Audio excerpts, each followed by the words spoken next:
Hey guys, today we're going to talk about how to fix a stomach ulcer, okay? I had a stomach ulcer when I was in college. It was very, very painful, and I was downing the Tums like there's nobody's business. I was eating these things, buying the mega packs, so I have a personal experience and reality on what this feels like.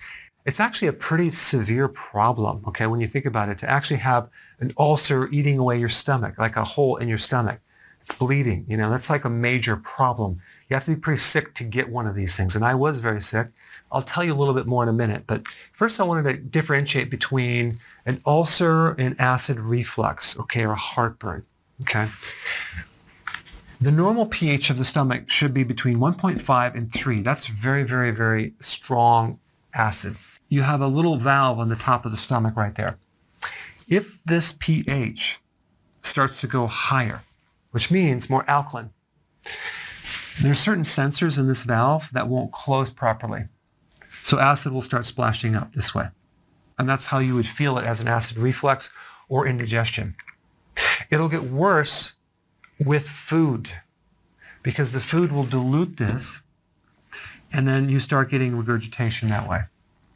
But with an ulcer, normally the food will coat this damaged area and make you feel better, at least temporarily. Okay, so I just wanted to make that differentiation. So when you have an ulcer, you have damage to the mucus layer, which is a protective coating around the stomach. And your body produces about 0.5 to 1.5 liters of gastric acids every single day. And gastric acid is composed of hydrochloric acid, potassium chloride, and sodium chloride. So you actually need potassium and sodium to help you digest, okay? Now, let's talk about the 4 main causes of an ulcer. One is H. pylori, okay? I did a separate video on this, so I put a link down below if you want to get more data. But this is a microbe, okay, that can actually create destruction and hole in your stomach. Number 2, NSAIDs, okay? These are anti-inflammatories. Number 3, stress. Why? Because the nervous system that controls the stomach is called the autonomic nervous system. And the primary system that dominates the digestive process is the parasympathetic. So stress activates the sympathetic nervous system, the flight or fight, thereby inhibiting the parasympathetic.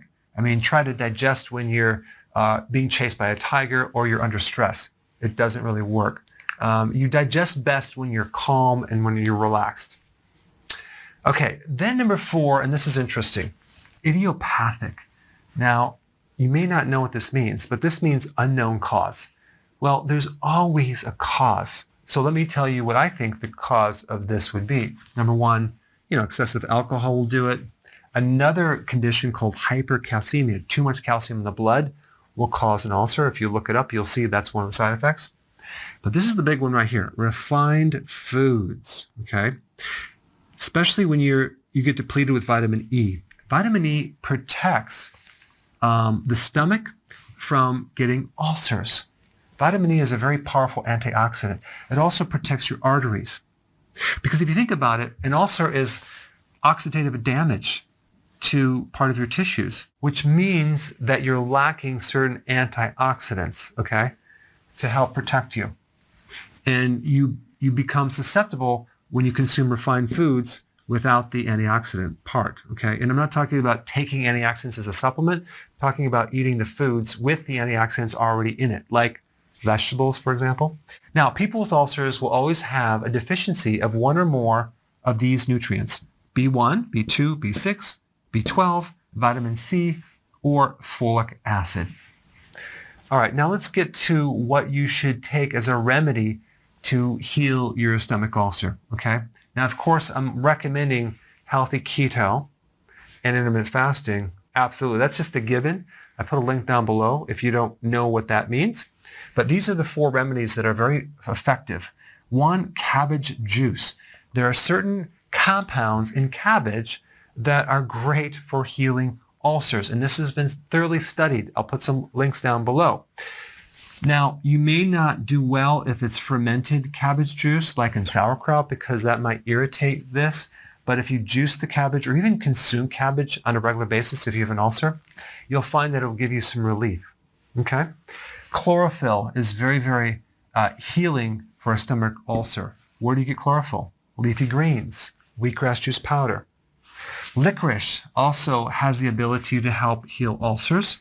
And zinc carnosine. Okay, this is a specific zinc attached to an amino acid that helps deliver the zinc into the stomach. This is a really, really powerful remedy right here. So you can try one or more of these right here. Oh, and I wanted to mention how I got my ulcer. The combination of massive stress and only refined foods. Okay, that's the only foods that I consumed. I didn't have any chlorophyll in my diet. I didn't eat anything green. The only thing green that I ate was pistachio ice cream and lime green jello, and that did not help. I did not have any basic information on health at that time. All right, guys, thanks for watching, and I will see you in the next video.